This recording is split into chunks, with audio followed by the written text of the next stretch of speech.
guys, I have some stuff to talk about.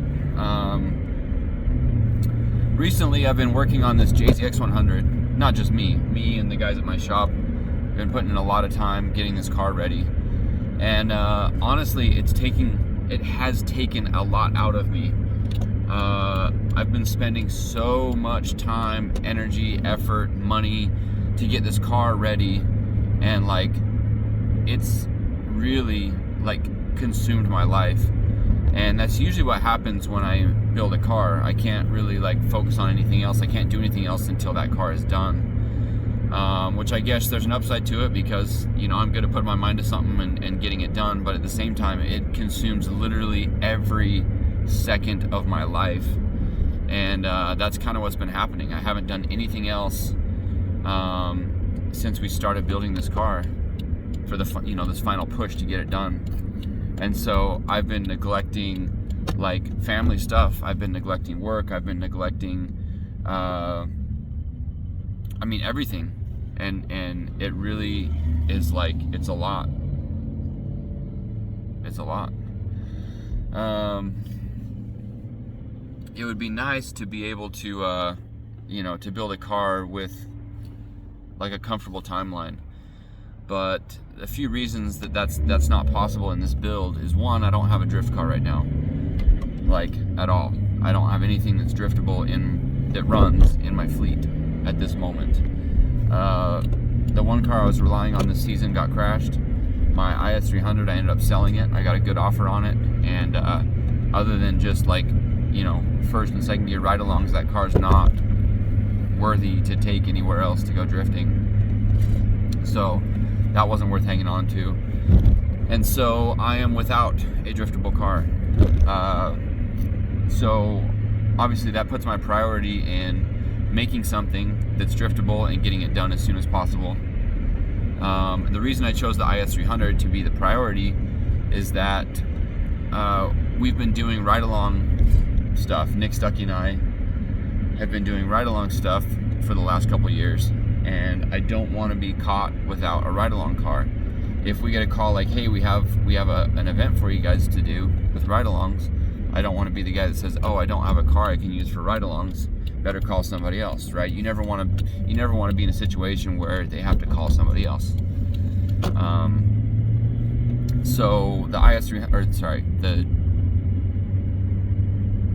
Chaser is obviously the best option for ride-alongs because it has 4 seats, it has an interior, it's a nice looking car, it's comfortable, and it's gonna have a good engine in it. So that makes the most sense to build up as a ride-along car, and that's the reason I've prioritized that. The next priority is obviously my pro car, because I can do clutch kickers in it, I can go to grid life, I can take it to local events, I can do anything with it that requires a cage and a high horsepower car. And that's what makes it, for me, the obvious second choice. And then I won't need to build anything else for a while. I have other plans of stuff to build, but not like, hey, I really, really need to get this going for any, important or particular reason. So that's why I've decided to do those 2 cars. But either way, what I'm saying is it has consumed my life, and it's kind of a big problem.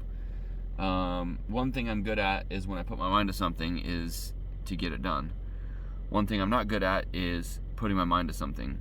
But in this case, I have absolutely put my mind to getting this car done, and we are going to get it done, and it's going to be really cool. And we've been putting in a lot of effort into the minute details, because it is my dream car. It's not something like the budget build that I want to throw together.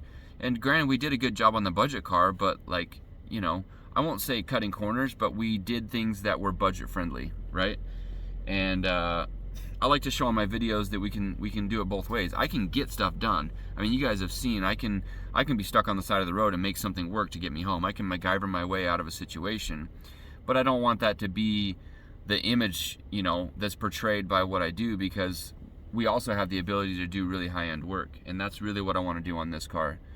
Also, this isn't a drift car. I don't want to call this a drift car. This is a street car that is driftable, and that's really what I wanted to happen with this one. I want to daily drive this car. I want to be able to take it and do fun stuff. I want to go on cruises. I want to go to car shows. I want to go to meets with this car. I want this to be a representation of the type of work that we can do at D Spare Garage.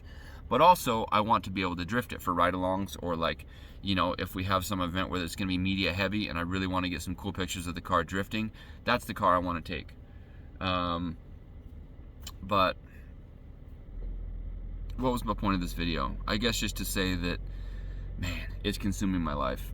It really is consuming my life. And I'm sure some of you guys can relate to like pushing really hard to get something done that you really want to get done or really need to get done, and just having it consume every part of your life. So I can't wait till it's done, because then I can have my life back. I can take the kids on the boat up in the mountains before summer's over. I can start building the garage in my backyard. I can start, you know, focusing on getting other projects done that are important. But while this car's not done, I just can't do it. Got to get it done. Back to work. See you guys. Hey guys, thanks for watching. I've got to do the YouTube merch plug. I'm new to this stuff, but finally got a merch store up going. We've got the commemorative sticker for the budget build car. If you guys watched that series, you guys know this got crashed, and I wanted to build wanted to make a sticker in its memory. So check that out. We've also got the version 3 D-Spare slap. Both of those are on the Big Cartel store. It is dsparegarage.bigcartel.com. $5 each, free shipping in the United States. Check them out. Thanks for watching. Catch you on the next one. Bye.